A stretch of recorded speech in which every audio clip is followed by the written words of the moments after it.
Hey everyone, Tactics here, continuing my Keystone Hero walkthrough series with a plus 20 Throne of the Tides. I'll be running you through here one of my own runs, discussing the route that we used, how I recommend dealing with the bosses and trash mobs in here, and just some other general tips and tricks to help you get your dungeon teleports. This video is also going to be a little bit different than the other ones I've done in this series because I've actually ventured into the pug world to get this footage along with my mage friend here instead of using a full pre-made like a lot of my other ones are. So you get to see a bit of how kind of these pulls work with lower coordination, potentially what works and what doesn't when things start to go wrong, and hopefully it's just a bit more relatable to you guys and your pugging experience. Anyways, talked enough here. Let's get into the key. Of course, 1.25 times speed just for brevity. Big nice pull here off the top, getting all these mobs grouped up. Really only one kick in this pull. You could argue that you could drag this across to the next pack as well, but that would be 3 oracles, which potentially would be hard to deal with without a lot of like kicks or people being on top of it. So this is a decent first pug pull here.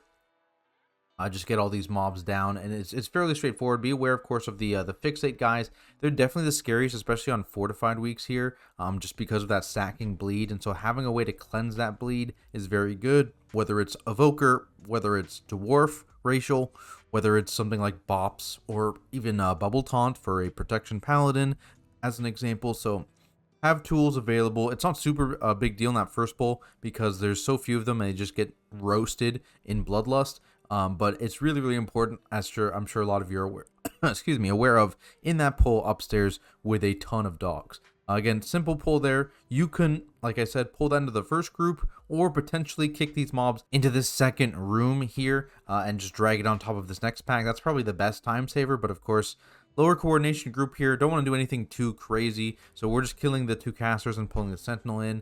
Crushing depths is pretty scary. Make sure you are spam healing. If you have off healing, like I do, right? I can throw some spare word of glories out. You do see me do that a few times there over the course of the beginning of that pull to try and help with that crushing depths debuff. So if you have off healing, that's something you can do on that target. Of course, that ability used to be LOSable, no longer is. So anyone with off healing, if you have a personal and you get the debuff, pop that. It's quite scary. Otherwise, this guy is changing now. This frontal used to be tank targeted, and then my guide, I think I say it's tank targeted. Blizzard pulled a fast one on all of us, though, and last minute made this random target. So now make sure you're just kind of loosely spread whenever you're fighting a Ravager. So ideally, not everyone gets cleaved by it.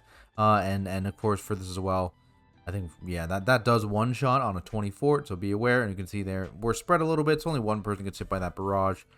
Moving up the portal here. It's pretty standard to just do this whole room in one pull. Just make sure your tank is able to group everything up first before you go ham on the pack. Boom, classic pug energy. But, you know, again, only 2 kicks to deal with here. I'm going to, as a paladin, spam kick the oracle because they do the most interruptible stuff with that heal and the spam cast. And then we just dump other kicks into the lightning bolts on the witch. I throw my Hodge out as well to help because who knows if anyone's going to kick, you know. And now that the oracle's dead, I can start doing kicks into the Tempest. Not too much to talk about here. Tanks, just be aware of if they ever sync up the Sentinels, you can get 2 of these tank debuffs at the same time, which you might see me get here coming up. And it can be scary if that happens early on in the pull, so just be aware of that. And again, double crushing depths is going to be going out on this pull as well, which can be quite scary. I think I got lucky there. I think I parried. Didn't get a double stack there. It's good. So again, just be aware. Pop personals. Any off healing can be really useful for those mobs. For this pack, this is a nice little LOS here. If you want to be real risky, at the exact dead center of the patrol here, you can tag this mob too and not pull the pack behind it. But again, quite risky. If you miss it on either side of the patrol, you're just pulling everything, which can be spooky. So again, lower coordination group here, we're just pulling this back and getting kicks on these, and then we'll go in. Pulling all this together is something you're probably going to see higher end groups do, just because imagine doing a 3-pack. But again, they have way more kicks, probably Vengeance EH for AoE silence, that kind of thing. So it's going to vary, but you know, this is a nice safe pull, and it's not mandatory to pull this stuff in a big pull. We did miss the Ravager patrol, and that's going to come back to bite us later, as you're going to see. So instead, we're grouping up this pack here. Ideally, I would have pulled the Ravager with these guys, but we were a little bit slow. And so I try and make up for that, and it goes to Chaos here. Again, I'm just focusing on Oracle kicks. Got someone else focusing, or I'm hoping someone else is going to kick the Tempest Switch. Pulling the Ravager in here, I'm like, well, everything's dead. Let's pull this stuff here. They don't quite run far enough in with my Divine Toll, and I don't have my kick on CD. So I missed the kick on this mob because my kick just came up now. When I moved in to go kick it, it wasn't available. And because it didn't come far enough in, we've now got all of these Snapdragons running into us now. So this one gets a little spicy.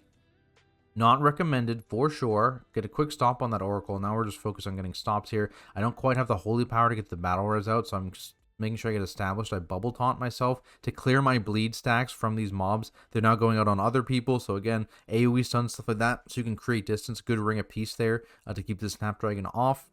And now I'm going to get high on stacks again, so I'm going to dwarf there. So I just dwarfed those big stacks there. And now, luckily, the Snapdragons are mostly dead. I think there's one left in the corner there. But big work by Barehanded. Best Mistweaver Monk NA for sure. Insane healing output here to keep everybody alive through the butt pulling and all that stuff like that. So it's good, it's good. And now it's easy, just a Ravager left. So that's how that pull goes terribly wrong, and you still survive somehow in a pug.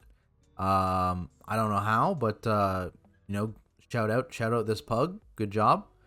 But yeah, definitely not ideal. What you would want to do, like I said, is pull this Ravager with this pack if it's available, and then that way when this Ravager starts to die, then you can move into the pack with the dogs and the 3-pack on the side.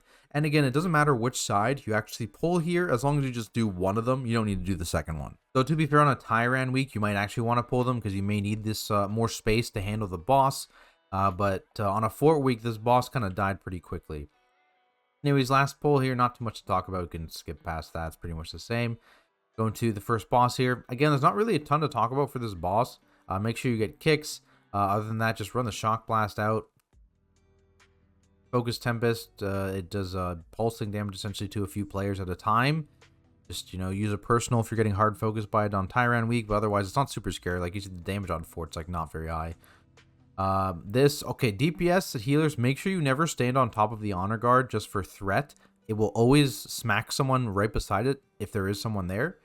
So be careful. You're going to see I'm going to Avenger Shield this mob in, and I'm going to hope that this one gets kicked. Boom, easy. I do get a spare Avenger Shield, so I can use that. And now they're all grouped up, luckily, pretty quickly. And so that's kind of the goal here. Every time is I'm just always going to kick a close one and hope that someone gets the second one. And if they don't, my first Avenger Shield I get out of that initial interrupt will go over there. So prop pally tech maybe a little bit, but that's kind of what I do. I cheat towards one of them just to guarantee that I get that kick for sure. But then it's just rinse and repeat. This boss is actually quite easy, so there's not really a ton to talk about here in terms of that. Moving forward here, Lust is coming up, so we are going to rip it on this boss pretty sure. And so we cleared the right side here coming into this room, not the left side. So I'm going to pull it slightly towards this pack a little bit and start rotating around in the opposite direction. Now, there is a new strat I've seen, which is quite nice. You can actually completely ignore the slimes if you don't have a comp that's great at dealing with them. And you just need to basically bait them deep into like this back corner here. And essentially how it works is like you bait the slimes back here, and then you do a big move all the way into the other cubby to like our right here. And then you don't need to touch them at all. They'll just patrol, and they'll come right up to you, and then they'll die. That'll be their duration. And then you just move to the next cubby, and move to the next cubby, and move to the next cubby. And that's probably going to be a pretty good strat for comps that don't have like an outlaw rogue or any spec like that can easily just solos them. But of course, it does force you to pull this entire room, so keep that in mind. We're not doing that strat in this video. So we're just, I'm pulling them relatively close to this pack here. Group is staying stacked, and then we're just going to move through here as the bubbling fissures kind of spawn. Boom, there they are. I'm going to move forward a little bit, just past them. Give a little bit of space to deal with hits, and then of course get knocked into the wall here so you don't get knocked super far away. Then I'm just going to drop Consecrate. I'm going to spam Blessed Hammers and maybe use some Avenger Shield on them to try and drop them back a little bit. And that deals, and the monk spinning here is actually very good as well. So between me and the monk, we're able to keep them mostly away from our group. Next spawn here. These are a little close. Again, in a coordinated group, you'd probably be wanting to stack these up constantly back there, but it's not the end of the world here. Again, get knocked into the wall, not too far. Dragged along the wall a little bit here. Create a little bit of space. I try and stand back into my Consecrate for that tank buster. We probably want to create a bit more space here. Yeah, we don't have a ton, but Uruzas are about to be awakened. There we go. Create a little bit more space here. And then again, I'm going to position myself in the same spot. Spam some Blessed Hammers and use Avenger's Shield to try and push those guys back. It's a little awkward because you get to spawn in the middle here. So we just kind of move back into this corner. These guys are going to go away soon. Get knocked into this corner. Boss is almost dead, and this is the exit door anyways. So we're just going to kill the boss in this corner and leave. Pretty straightforward there. Oh, we accidentally butt pulled this pack somehow, I think. I don't know how. We got separated, I guess. And then this Gauntlet shoots way too fast, by the way, right? That Gauntlet should shoot way slower. It's kind of annoying, almost. Anyways, back down here. Big pull on this left side. Watcher, minion, bunch of minions, and I think trying to get the other Watcher. No, I wait for it to pat into us. Notably, these mobs are scarier than a lot of people give them credit for. You want to try and stop these psionic pulses, because especially with a pack of 4 of them constantly pulsing, ticking, ticking, ticking, ticking, if you just let all of them go off, it's a lot of damage. And so if you even get just half of them stopped, not even all of them, right? If you just get half of them stopped, it is a big damage mitigation. Oh, yeah, boom. He walks in from behind us. Insta one-shot someone, so just be careful.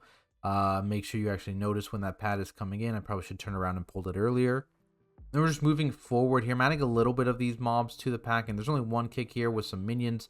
So we're going to cleave these minions down, get rid of that interruptible mob, because, again, Pug Group, not 100% sure, rather, we're going to get all these Mind Flay casts if I pull like a 3-pack of them. So I'm just going to stop here. We're going to kill these big guys, and we're going to be able to do a big pull next. Now, the next pull is where I get a bit too brave in a Pug Group. And I do the coordinated group pull, where I pull everything up to the first, or this next boss here, because I'm like, I can get these kicks, it's fine. But it's not great, because again, like I mentioned, these minions get very, very scary if you don't get too many stops. And as you can expect, in a not coordinated Pug Group, where as a paladin I don't have a ton of stops, right? I have a ton of kicks, but not a ton of stops. These just will chain cast, and it gets pretty rough here. We end up killing this pack, but like doing this, I think in a Pug Group is probably not recommended. So I probably am not going to recommend you do this. You know, again, a coordinated group probably will. Pug Group probably not. Like, look how many of these psionic pulls are going off. I'm trying to get as many of these Mind Flay kicks as possible, but you can see I'm not getting a ton of help here in the kick department. So you know, it's going well. And just the psionic pulse damage combined with this Mind Flay ticking, getting a few ticks off on players, or the whole duration off in some cases on players, is just not ideal, not a recipe for success. Plus, of course, you're constantly getting gripped in, having to run out and losing uptime, that kind of thing. So we're losing people. I start to kite back a little bit just to regroup, but we end up, you know, killing everything because luckily I don't die, but, you know, I think everyone else has died. Watch these silence beams. Somehow that didn't hit me. I guess I was out of range of it. That's crazy. Heading back towards the room now that everything else but these 2 watchers are dead. Lots of spitefuls here, though, so be aware of those on this week, I guess. But easy. Easy pull. Not even close.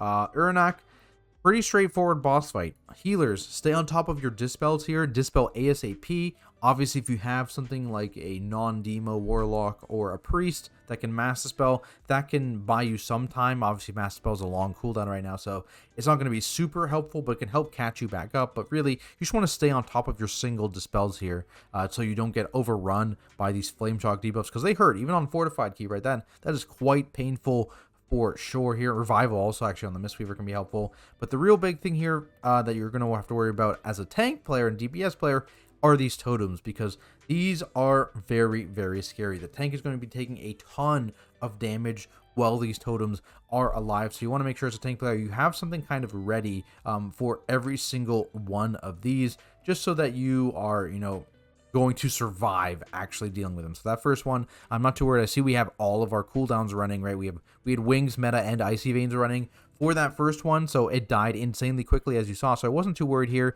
Next one, I do pop Sentinel immediately and drop my Consecrate over on top of the totem, and that's what's going to run me through this one. The boss transitions here at 25% health, so that's kind of what you need to make sure you are good up until this next one. Let's see, I do have Bubble Taunt available. I also have Ardent. Ardent on its own probably isn't enough, so let's see what I do. Boom, Consecrate.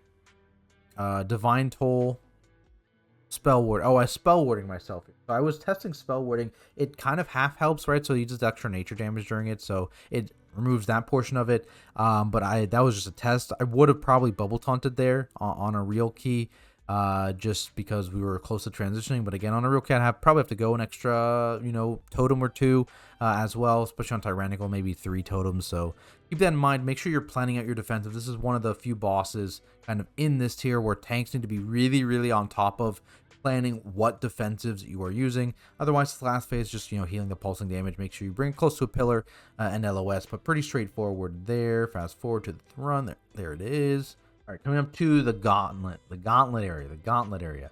So this first pack, not part of the Gauntlet. Just getting a kick on the Aquamage. I'm going to stop these throw spears right as walking into the pole, and I turn myself in such a way that the hunters are disengaging, hopefully in the same direction. This one might go left a little bit. Yeah, it does. But they're still relatively grouped, and they come back in after their initial couple spear casts out there. And you're going to see getting AoE stops on that throw spear cast is quite good because, again, they synced up there, but luckily they targeted different players, the 3 of them. If they overlap their targets, that person is dead if you don't get a stop on them. So stops on those throw spears, very, very important. Same deal here. This is on the edge of the Gauntlet, so you're going to see I'm going to pull them back. I get a kick on the Aquamage. I hope someone gets a kick on this one. And then if they don't, I will send, again, my next Avenger Shield out to get them. Looks like someone did get a kick. Then I have another spare Avenger Shield, so I'll do it again. And again, I turn here. So these hunters are disengaging in the same direction. So you see they both disengaged onto the wall, and then they came back in. They'll do the same thing. They're both going to disengage onto the wall. And now that everything else is dead, I'll move on top of them here. And same deal, just cleave them. I think I'm a little bit too away here. You're going to see the disengage. Here. This one goes into the wall, but this one goes back that way. So not quite ideal there, but they're close to dead anyway, so it's not a huge thing here. And you'll notice too, we pulled far enough back that these corruptions came in super late, such that the surge wasn't happening. Like the mob's dead already, right? So it's not a big deal that we got these extra corruptions. We pulled back here, and again, you're going to see me now pull the next surge mob here all the way back on top of us as well, just so we aren't fighting in the middle of the Gauntlet, because these stacks can be very, very scary. So I'm going to pull this mob. Again, this is going to expire before that actually happens. And the goal here is we're primarily focusing on hitting this sentry here. And these corruptions are here, but they're not going to start dying until the swell's almost done. We only got a couple stacks with a couple ticks. And now that they're all dead, this is now going to expire before the next surge cast. So that's the timing you want to worry, you want to focus on. You want to kill them all near the end of the first surge, or swell rather, swell. And now you see, again, no stacks right now, and these are starting to die. But again, same deal. We get a couple stacks for the last tick or two, and that's it. At this point, the next pull doesn't really matter what your stacks are. You can just go. I'm just making sure I get aggro on these mobs, and then we're just going to leave. Because you're fighting all these Aqua Mages, and they don't do shadow damage, right? So it's not a big deal. These stacks are completely irrelevant for this pull. This pull is nasty, though. You're gonna see, again, pug group. You're not gonna get as many kicks. You're not gonna get as many stops. And so I'm, as a prop paladin here, again, Divine Toll is complete RNG. When you have this many unstable corruptions, I'm probably not gonna get many kicks. I rip it. I think I got 2. We get a stop there, luckily, and then I'm just doing my best. I'm hodging, I'm Avenger shielding, I'm kicking, I'm getting as much as I can. What I could have done here, actually, I think we're going to see a couple people die. I do have my AoE stop up. I should have used it here just to buy a little bit more time, but this is going to go out. I saw one on me. I was like, oh, it's fine, but they ended up killing our mage and our healer there. Not ideal, but we get through it mostly fine here as well. Kill these Spitefuls now. It's dead, so that's the important thing. I'm going to wait for everyone to run back. You have to pull these unstable corruptions because they'll keep spawning. And this we do want to wait because we're going into a double tainted sentry pull. And they do surge pretty quickly. So you can see I wait for that to get to sub 5 seconds here. Then I throw a marker out so someone focuses one of them, because these do overlap their swell. For some reason, these guys do not have the kind of tech where they don't cast at the same time. I don't know why these guys don't have that tech, but they don't, so they will swell at the same time. That's quite scary. So make sure you do kill one of these. And same deal here. Look at the timing of this, basically, is that we kill this one, so we avoid that swell. It spawns the little guys. And ideally, these little guys don't die during this swell, just because you don't get the damage amp. And then, boom, we're going to kill that guy as well. So there we go. Trash is done. Moving into the last boss, we have Bloodlust. We are ready to go and ready to slam. And again here, so as a tank, You know, I'm going to be slightly to one side of the group here. The blotting goes out. I just heavy rotate because there's going to be the frontal right after this. So boom, there's the frontal. They are staying relatively grouped, which is nice. And then you really just want to make sure you get on these clear really quick. Boom. Good job from them. I've saved Divine Toll for this grouping just to get threat. Again, same deal though, kind of like the first boss, where I'm going to make sure that I always kind of get kicks on the splotch closest to me. And then I will hope someone else gets a kick on the far splotch. I'm going to taunt it here probably in a second to make sure I get aggro, watching aggro on that far splotch as well, because again, I'm not going to be hitting it initially. And then if I have something to get an interrupt on it, I will then send that as well. Luckily, I think my Avenger Shield goes well here because of a Divine Toll. It lined up there really, really nice. And just group them all up. The big thing is making sure the sludges all die in a somewhat similar place, because the sludges drop the puddles, splotches don't. You're going to see here, I try and leave the sludge right here on top of the puddle. And then I again, heavy rotate, let the group drop their puddles around there. And then I'm going to have to deal with the frontal coming up in a few seconds. So that's why I've rotated again heavily every time the ads are killed. Boom, there's the frontal. They're clearing all these puddles. And here's the next ad spawn. You see me now rotating back towards my group for the ad spawn. So basically, I just rotate out for the frontal, rotate back in for the ads. This spot is super close here, so I actually Avenger Shield out at that far one and just taunt this one and boom, get them that one in like that.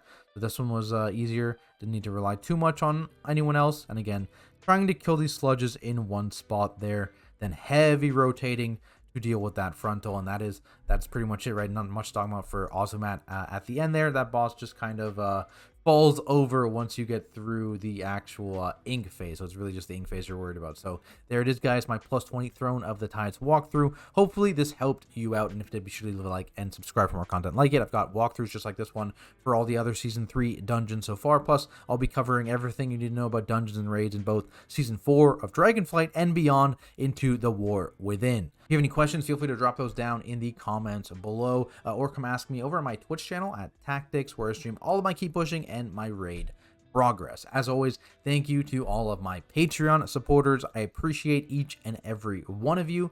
Thank you to everyone here watching. Glad you're enjoying the content, and I'll see you all in the next video.